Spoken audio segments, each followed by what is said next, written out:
What's good, y'all? It's your man, William Hustle. And today, I'm living physical manifestation of the mentality I developed while serving a 14-year prison in prison. I've been running my six-figure business for about 7 years now. I'm a motivational speaker, a certified life coach, and I'm building a nonprofit that motivates teens to stay out of prison and make good decisions. I know this for sure. If I got out and made something of myself, so can you. Facts. Thanks so much for tuning in, and I'm here to motivate you, to get you to the next level. If you like what you hear, go on and share. On this episode, we'll be talking with my little cousin, but to the world, he's known as Shawn Nutt McDaniels. What's going on, cuz? What's up? So I appreciate you being here today. You know what I'm saying? I've been trying to get him here for a long time. He's gonna tell you his story, and I let him know consistently how proud I am of him, of the mission that he chose, because once upon a time, we both chose a path that led us somewhere where we didn't think that we would go. So why don't you go ahead and tell the people a little bit about you, Shawn? Well, first of all, I'm just been on like 3 years after an 11-year federal prison sentence, selling drugs, and I had some guns. And when I was going through it, I didn't realize how serious it was until it was too late. You know what I mean? The judge looked at my record, and I had priors from prior state cases, like with drugs and guns, which she determined to give me 200 months. That's 16 years and 8 months they gave me. But how did you feel at that moment? Obviously, I was devastated. You know what I mean? I didn't think it was that serious at first until the lawyers started breaking everything down. Like, this is what you're looking at. This is what you can get. You can get life. You know what I mean? I ain't killed nobody. You know what I mean? So I just prayed for strength. I ain't prayed to get out. I ain't prayed for nothing. I prayed for strength to make it through it. I ain't know if I was going to make it home, you know? Now, it was sad to me when you just think about the situation, you know what I mean? Yes, sir. But when I first came in, I ain't gonna lie, I was in there wild, thinking it's over, so I just went in there wilding. But as time went on, first of all, I'm gonna be honest, like when I first came in there, I'm like, I'm finna go in here. When I get out, I'm gonna be one of the biggest drug dealers Cincinnati ever seen. You know what I mean? But as time went on, I got to like year 5, I'm like, oh no, I gotta think of something different. This shit, yes, I ain't about to be doing this shit forever. Like get out and then come back for life.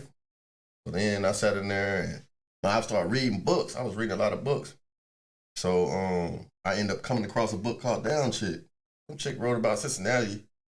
And I wasn't feeling it. Like, nah, she ain't telling our story right. Right. Let me tell this story.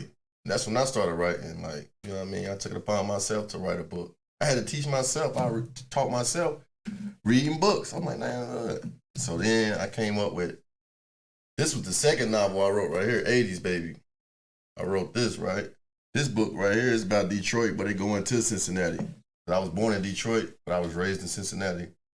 I've been here since 81. But the first one, it was Cincinnati Jack Boys. Anybody can get it. I wrote that because that was. Well, where can they get? Where can they get it? You can get these books on Amazon, Exclusive Wear, in Clifton, Cincinnati, and there's a few other stores that got them. When you wake up in that cell and then you go see that lawyer and he tell you facing life, like it's a whole different ball game. Like, so what I want to tell y'all is like, think about what you're doing before it's too late. Like some people shoot somebody in front of everybody, and they be like, "Oh, he told on me." What you think gonna happen? You know what I mean? It's just decisions we making. We got to make better decisions. Yes, sir. Nobody tell me nothing. Your facts. And look, I ended up with 200 months. I'm right with you. I'm right with you. Man, I caught a headache instantly, like, you know what I mean? But, so when you was in prison, how many books did you write while you were in there I and wrote published? three novels in there. I started my own publishing company from there. Yes, sir. And I got people writing me right now, sending me their manuscripts, ready for me to put them under NSG Publications. And what does NSG stand for? Nothing stops growth. Yes, sir. You should mature every day of the day. You should do something to try to learn knowledge and build wealth. That's my main thing I'm on right now, building wealth. Changing your generational curse. Period. If you was raised in poverty, do what you got to do to change it. So, I was scrolling through Facebook, and I had hit you up one time, and I say, cousin, to see you telling the youth, like, yo, y'all need to start thinking a little bit before y'all make these decisions y'all making. Because that was us. And I said, it's amazing how we see the world now. And we're watching those who think how we thought back then. Right. But that's just being your big cousin, man. I still got people I grew up with, man, in the hood that, they showing their kids like, come on, man, let's get on this corner and still hustle. And nothing else, because I don't knock a hustle. But like everything we risked in life, we was risking for the better of our families. So to teach what we had to risk our life for to our kids, like I'm accused of it. My son's first 10 years was because I got out and I wasn't the best example. As soon as I made off paper, I knew I was going back to the streets. I knew, and that's all he saw. And he got 10 years. So I took that 10 years he did on me. But this time, did like this on him because I made sure that I was showing him better and that I could put him in a better position. And whether he accepted it or not, it was on him. So I could breathe with that. So right now, what is your next project? Right now, I'm working on, I got a clothing line. You see NSG Publication, you see my logo. We got clothes coming out. And the main thing I'm focused on is web series and movies. Well, we're going to turn these books into a visual.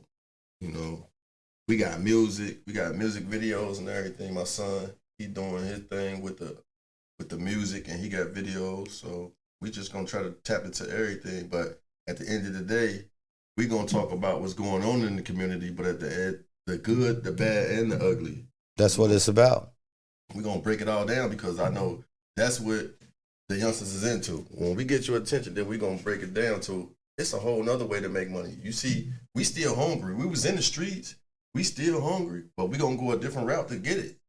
I want to build my wealth, but I don't want to risk my life, my family life, or my freedom for it. I'm not willing to do that no more. So, period. We picking up books, we picking up clothing lines, cutting hair, tattooing, whatever we got to do. Hustling. It's all about the hustle, man. Your life is going to be what you make it, what you willing to put into it. So, what is it? What's next for you? Next, right now, what I'm going to do is I'm going to drop Cincinnati Jack Boy 2, A Nightmare on Elm Green Street. Then we cutting straight into the visual. I'm going to give y'all some clips. I want to focus on acting. So I'm going to give y'all some clips of each book first. Then I'm going to start my web series. I'm going to cut into So some mini-series. Yeah, that's what I'm Yes, sir. Like yes, sir. 30 minute yes, sir. Series yes, sir. Episodes. I'm going to give y'all one season first. And then that's what the people want. I'm going to keep them coming. So mentally, what was the hardest thing? Because how long have you been out now? I've been out since June of 2019. So you only been out a couple years and seeing how much you accomplished.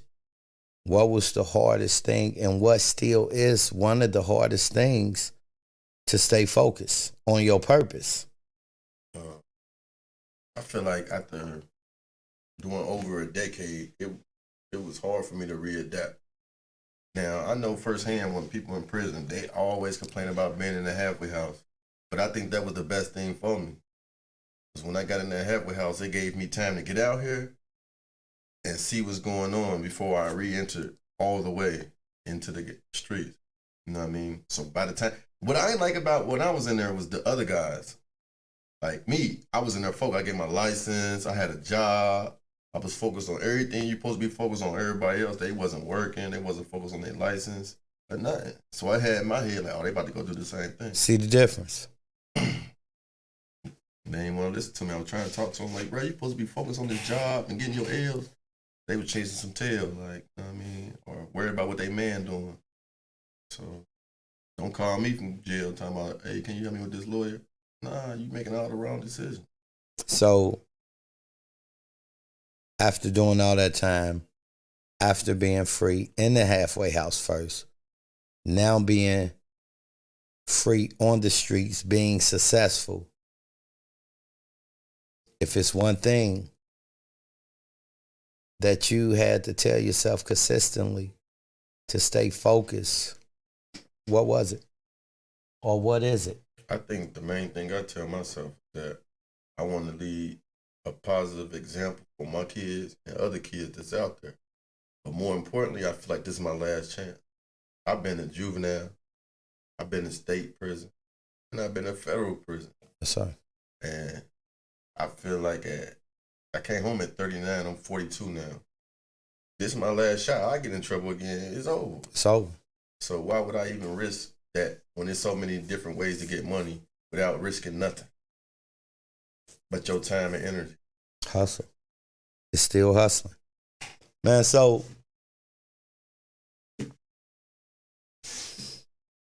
I see from what I'm gathering, I feel like your MSG is a movement. You have a lot of youth around you. You also have a lot of the OGs around you. And to me, that's a movement. And if you didn't consider it a movement, what is it that's making MSG so important that the world needs it? I feel like the world need this because, like I said before, I'm giving you the good, the bad, and the ugly. I'm here, a living example, just like you is. Yes, sir. Dude that was in the streets, willing to do anything for cash. Anything. Put your life on it, all the way on the line. Go get it. Risk it all for $1. You know what I mean? But here we are now, doing it the right way. Yes. And we trying to encourage other people to do the same as us. You feel me? Sell books. Sell your story. Sell your story. You know what I mean? Sell your brand, what you was birthed with. Everybody has talent. You got to find out what it is. I don't care if it's the gift of the gab, it's to write a book, rap, sew something, tattoo. We all got hidden talents. You just got to tap into it. And be willing. I found out in prison I can write. I didn't know. I used to be writing so many long letters. I was like, you need to write a book. I'm telling detailed stories. Like, they're like, man, write a book. So once I got my hand on that one book I was telling you about Down Chicks, I went for it. And look, instant hit. You know what I mean? Everybody want to read that story. But they keep telling me they want to see the movie, so that's what I'm on. So it's time. It's time. That give you something like, when is it coming out? You know? Right. Like it's that simple. When is it coming out? When something and things are meant to be, we got to go after it, man. It's like, it's better to try something than nothing, because when you're doing nothing, you're going to get yourself caught up some type of way. And these are facts. Like, I must keep myself hustling, because if I don't, I get caught up. Whether it's somebody else's or whatever drama or madness in the world that don't got anything to do with me building this empire, changing this legacy of my family, I don't want to have any time for it. You feel what I'm saying? Like, so Normally, man, we would have a caller, and we were gonna have someone else here. So what I'm gonna do is I'm gonna sit back and I'm gonna give you the stage.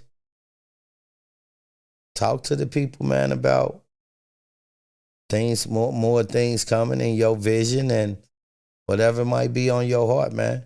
I call this the 3 to 5 minute session. Get what's on your heart. Because if only one person hear it, we did our job. You got the stage, cousin. Well, there's a few different topics I'd like to touch on. One in particular is like, you guys that's running the streets, you selling drugs and all that. You have to know that when you get caught, or if you get caught or killed, whatever, you are burdened automatically to your family in this situation. So I feel like it's selfish of you to try to have someone else suffer financially for your mistake. Like we did. When I was younger, I looked at it different. I'm like, man, they won't send. Damn, he ain't got no soap. He ain't got no noodles. He keep coming through begging every day, and he mad at everybody on the phone because they won't send him nothing. But you knew they was struggling before you left. Main reason we was in the streets. The economy went up. Everything expensive, everything. So for you to say, hey, can you help me pay this lawyer? Can you help put this money on this phone, this on my books? These the same people when you was out here selling all this drugs, you ain't did nothing for this person, but you want this person to constantly take from themselves. Think about that when you're out there. Did a lot of people disrespect their mothers and fathers, friends, whatever? I see it all the time. And who the first person you call when you get in trouble? Your mother or your father. Don't even respect them. Not, even if you just ain't listening to what they telling you. Because they telling you the right thing, evidently. I learned the hard way. I didn't never disrespect my parents, but I didn't listen. That's two different things, man. Just not respecting the parents. If you ain't gonna respect the parents, you ain't got no respect for the world. I'm sorry. Yeah, you want to be real to this dude, but you ain't even real to your parents. Like, make it make sense. Make it make sense. But it's just so many things we could touch on. You know what I mean? Like, everybody respected me and they proud of me for the fact that I came home working 2 jobs. I got books out. I'm collecting royalties from them every 90 days. I got the clothing line going. You know what I mean? I'm just so focused. I've been interacting with my son. We making music videos together. He in the studio every chance he get. You know what I mean? He doing everything I'm doing. We both working 2 jobs. He doing the music with the videos. I'm doing the books and the movie clips. Yes, sir. So building the empire. We just building it together. Everything I do, I'm leaving it to them anyway. You know what I mean? My youngest son, he's just in school playing sports. He ain't know none of that. He ain't in the streets at all. Because I've been watching dudes and their sons getting killed out here. I talk to my son about that every day. Like, that ain't going to be our story. That ain't going to be our story. Never. I mean, y'all got to get it right. First thing people do is go to Facebook. Who is this family member? And I see him on there. He got killed. He did. She did. I just lost another person I grew up with, a female with 6 kids. Innocent bystander. They shooting in crowds and everything. Like, sad, man. This is just new world out here. It wasn't even like this when I went down. So, I don't know. We got to get it right. You know, the street's different. I know that if you can find another way, you will. So, we trying to show y'all that it's a different way to get this money. It's a different way. You don't got to sit out here and sell dope, shoot somebody, rob somebody.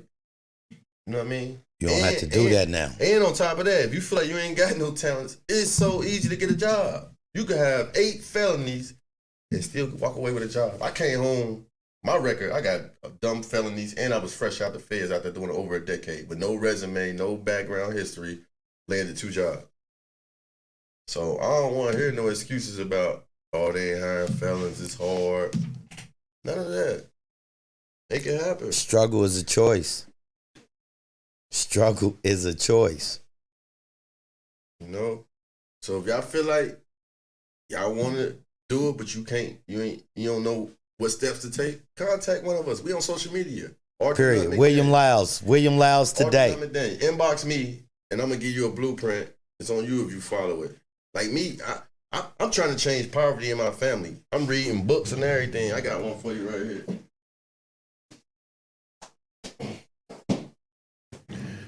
Here we go. Financial Peace. Dave Ramsey. You know, a dude told me one day, why are you reading that white people book? This white dude. Man, this dude got so much game in there. All you gotta do is listen and build yourself up, man. Wealth has no nationality.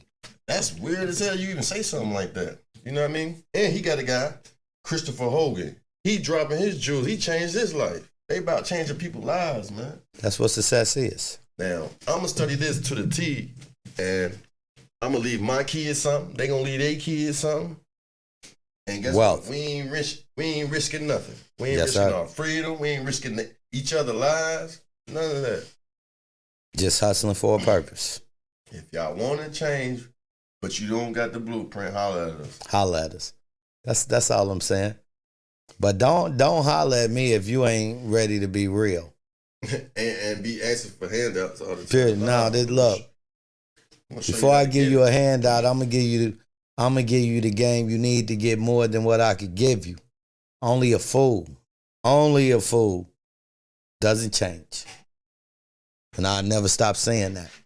Because I once was a fool, but I did change. It's all about assets, no liabilities. Can't do nothing with that. Can't do nothing with it. And, you know, to the parents, my mom used to come driving a school bus or her car on the corner she knew I was on because she wasn't on me being on the corners. If she could just swing by them corners to see if I was there. When you know your kids out there doing whatever they doing, I'm not saying you're not gonna hurt, but sometimes you have to do something to try and prevent the hurt. Because if they out there getting money, however, it's a great possibility that they could get killed or get sent to prison forever. That's gonna cause you great pain. And we say it's on the kids, but I could not do nothing I was doing in the streets and still go stay in my mom's house. So I had to leave. We got to take a little responsibility too. Not just cry when it happened to our kid, but it's happening to somebody else's kid from what our kid doing. Give you the floor back, cuz I had to get that in, man. I had to get that in. You're right. You know what I mean? Because, like, I know I hurt my mother a lot. You know what I mean? You know, we speaking on mothers. I went to juvenile twice and been to the penitentiary 2 times before the feds. And I know it got to a point when she was embarrassed. Where's Shawn at? I ain't seen anything. That's embarrassment to say your son in jail again. You know what I'm saying? He's still making these mistakes. My mom asked me, can you please get it right before I die? You know what I mean? My mama told me if I go back, she might not be here when I get out. Right. That's what made me stop. And I'm like, but the best thing to me when she said that to me was that I had already had it in my mind that I was going to change. Some of these kids don't even have that exact love for their parent. You know, because they don't understand that parents, me being a parent now, like, we do the best we can. And whatever a kid feel or felt that they did or didn't have, that still doesn't define your life. You define your life from the decisions you make and what you're willing to do for your life. Not your mama couldn't get you new school clothes or whatever every year, or you didn't have the best whatever. If you're still alive and you made it, your parent did the best that they could. And your life could never be blamed on them doing the best they could until you try and do the best that you can. But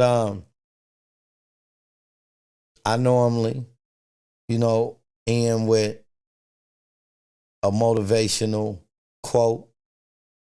I'm gonna let you end it with some positive words of the day, cousin.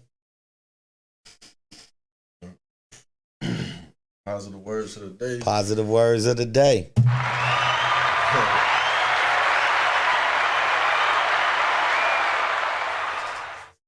Well, only positive words I got, because I'm going off what's going on out there right now, is that we striving to make life-changing events, breaking generational curses, and building our wealth.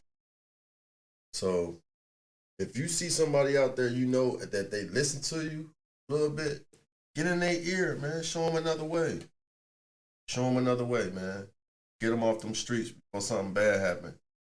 I know my dude's son, I didn't even know this was his son. I knew 2 people, and I didn't even know they was connected until the son died. He got killed at 16 years old. And then I seen his father on Facebook. That's my son. He heartbroken. And it tore me apart, because I'm thinking, like, what if that was my son? Like, dang. They was like, you ain't gonna call him? How am I gonna comfort him? I can't comfort him. I'm gonna let him go through that on his own. And then when we bump heads, I'll see how he living then. I can't comfort. I wouldn't know what to say. Yes, you know sir. what I mean? All I can say now is we need to get it right. We need to talk to our youth, talk to our kids. If you know you got a youngster ear, stay in his ear, man. Get him to change. Get him to transform. Show him another way. You can't just be like, because I remember when I came home when I was young, everybody said, you need to change your ways, man. You need to get it right. And then pat me on my back. I still ain't got nowhere to go. Right. I still ain't had no car. I still ain't had no money in my pocket. So as soon as I said, yeah, went in one area out the other one. Here I go. I'm all on the block. Like, hey, who got some dope for me? Yes, sir. Who know where to lick at? I'm going to smack him. You feel me? I got to feed my family. I had kids. You know what I mean? And I got to hold the house down. I got to pay the bills. I got to do all that. Yes, sir. So when you talk to them, make sure you got a job opportunity for them. Something for them. Don't just put no money in their pocket, because they going to spend that. They might go buy some drugs. And flip it. Show them how to get that income, keep that income coming in. Have something to show them to help them. Grab them, put them in some type of support. Keep them under your wing, man. Facts. We need real big homies out there. I know some big homies. I see them every day. These big homies like, hit that lick right there. He goes, you want this GG? Nah, man. That ain't the right way to show nobody. Facts. I know if somebody contact me, I already know where you can go work at. I know I got a job for you, $17.25 an hour. Period. You might not like the work, but guess what? You got that money flowing in every 2 weeks. Paying or better. Period. So, you know, we told you how to contact us. Inbox. It's a start. Inboxes. That's all for today's Hustle, Win, Live podcast. Thank you all so much for your love and support. I'm your man, William Hustle. And I want to thank my cousin, author, designer. What else we got going on? Entrepreneur. Shawn, Nutt McDaniels. And we out here helping people to live better lives, to dream big, pursue success, and to know that anything, not anything, but anything is possible with a positive mindset. Until next time, family, it's never too late to level up. 1.